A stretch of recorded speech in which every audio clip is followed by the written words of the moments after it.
میری بہنوں جنگ میں اللہ نے نماز کو معاف نہیں کیا، دشمن سامنے ہے، اللہ اکبر، چاہے تو ان کو قتل کر سکتا ہے، ان کو مار سکتا ہے، ان کو صفحے ہستی سے مٹا سکتا ہے، اس حال میں بھی اللہ نے حکم دیا کہ تم وہاں بھی نماز کو نہیں چھوڑ سکتے۔ آج ہم کو کیا ہو گیا؟ کیا سوچ کر ہم نمازوں کو چھوڑتی ہے؟ اللہ کے لیے میری بہنوں، اللہ کے لیے خود کا جائزہ لو، اور جو بہانے ہم بناتے ہیں نمازوں کو چھوڑنے کے، وہ بہانے رکھ کر انشاءاللہ میں اپنی بات کو مکمل کر دوں گی۔ بہت چھوٹے چھوٹے بہانے ہم بناتے ہیں آج ہمارے پاس نمازوں کو چھوڑنے کے۔ یہ نمازیں ہماری کامیابی کا ذریعہ ہے میری بہنوں، یاد رکھ لو۔ ایک نماز بھی اگر میری گزر گئی اور میری موت آ گئی تو سمجھ جانا کہ میں جہنم میں جانے والی ہوں۔ یاد رکھ لینا میری بہن۔ کیا بہانے بنا کے ہم نماز کو چھوڑتے ہیں؟ بچہ یا بچی، چھوٹا بچہ یا بچی گود میں پیشاب کر دیں تو بچہ یا بچی پیشاب کر دیے نا، اسی لیے ہم نماز نہیں پڑھ رہے ہے نا، طہارت نہیں ہے اسی لیے نماز کو چھوڑ دیتے ہیں اکثر ہمارے پاس۔ میری بہنوں بچہ یا بچی پیشاب کر دے تو اس کا حل بھی محمد صلی اللہ علیہ وسلم نے بتلایا ہے۔ ابھی ہم ناپاک ہیں اسی لیے ہم نماز نہیں پڑھ سکتے، بلکہ اگر ہماری سوچ آئی تو یاد رکھنا ناپاکی کی حالت میں موت آ گئی اور تم مر گئے تو موت بھی تمہاری ناپاکی میں ہوگی اور تم کل قیامت کے دن میں ناپاکی کی حالت میں اٹھائے جاؤ گے۔ اور سوچ لینا پھر ناپاکی کی حالت میں اب ہمارا انجام کیا ہوگا۔ پھر طہارت نہیں ہے، پانی نہیں نہائے، ابھی پانی نہانے کے بعد نمازاں شروع کرتے، اللہ اکبر۔ یہ بہانے نہیں چلنے والے میری بہنوں، اسلام ہم کو ان بہانوں کی اجازت نہیں دیتا۔ آپ کسی بھی جگہ ہو، کسی بھی محلے میں ہو، کسی بھی بڑے سے بڑے خاندان کے ہو، آپ پر 5 وقت کی نمازیں فرض کی گئی ہے، آپ کو بس ادا کرنا ہی کرنا ہے، آخری سانس تک نماز آپ کو ادا کرنا ہے میری بہنوں۔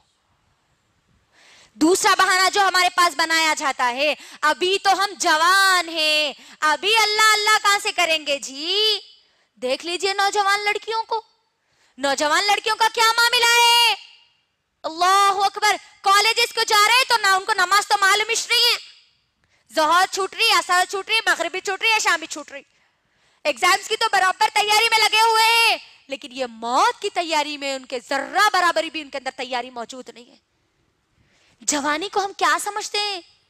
ابھی تو ہم جوان ہیں، جوانی میں مولوی ملا بن کے کئی کو بیٹھ رہے ہیں، بولتے نہیں؟ لڑکیاں ہیں تو اب حجانی بن کے کئی کو بیٹھ رہے ہیں، 5 وقت کی نماز آئینو تو نماز اللہ چلا کرنے والے، اللہ اکبر۔ نوجوان لڑکے اور لڑکیاں غور سے میری بہنوں سن لو، جوانی کی عبادت سب سے زیادہ اللہ کو پسند ہے، اور کل میدان محشر میں جن لوگوں کو جگہ دی جائے گی ان جوانوں کو دی جائے گی جو جوانی میں اللہ کی عبادت کرتے تھے۔ جوانی کو اپنی غارت مت کرو، دنیا کی چیزوں میں مت بھگاؤ، کیونکہ جوانی میں کیا ہوتا ہے، انسان کا جوش، اس کے عزم، اس کے حوصلے، اس کی خواہشات بہت زیادہ ہوتی ہے۔ اس بیزی ماحول میں، اس مصروف زندگی میں مجھے اور آپ کو اللہ کے سامنے جھکنے کا وقت نکالنا ہے۔ جوانی کا بہانہ بنا کر ہم نمازوں کو نہیں چھوڑ سکتے، یاد رکھنا۔ ایک اگر بیٹی نماز کو چھوڑتی ہے، ماں اس گھر میں موجود ہے تو وہ ماں سے بھی حساب اللہ سبحانہ وتعالی لیں گے، کیونکہ وہ بچی کی ذمہ داری وہ ماں کو دی گئی تھی۔ ماں اگر اٹھیں گی، پڑھیں گی تو بچی بھی پوری اپنی زندگی میں نمازوں کو ادا کرے گی۔ تو جوانی کا بہانہ ہم نہیں بنا سکتے نمازوں کو چھوڑنے کے لیے۔ تیسرا بہانہ جو بنایا جاتا ہے، ہم گناہ نہیں کرتے نا اس لیے ہم نمازاں نہیں پڑھتے۔ گناہ کرنے والے لوگ نمازاں پڑھتے، رو رو کے اللہ کے سامنے دعائیں کرتے، معاف کر دو اللہ، معاف کر دو اللہ بول کے۔ نمازاں سیکھنا ہے، گنہگار لوگوں کے لیے نمازیں آئی، غور کریے۔ یہی آج ہمارے پاس ماحول بنتا جا رہا ہے کہ ہم گناہ نہیں کرتے نا اس لیے ہم نمازیں نہیں پڑھتے۔ محمد صلی اللہ علیہ وسلم نعوذ باللہ گنہگار تھے، جو اللہ نے ان کو حکم دیا، اللہ اکبر، اے نبی تم اپنے گھر والوں کو حکم دو اور تم خود نماز پڑھو، تو یہاں پر یہ بہانہ بھی ختم ہو گیا کہ ہم یہ بہانہ بنا کر نمازوں کو نہیں چھوڑ سکتے۔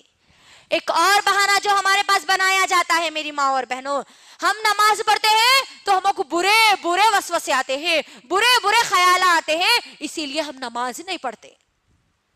کئی لوگوں کا کہنا ہے یہ، اللہ اکبر،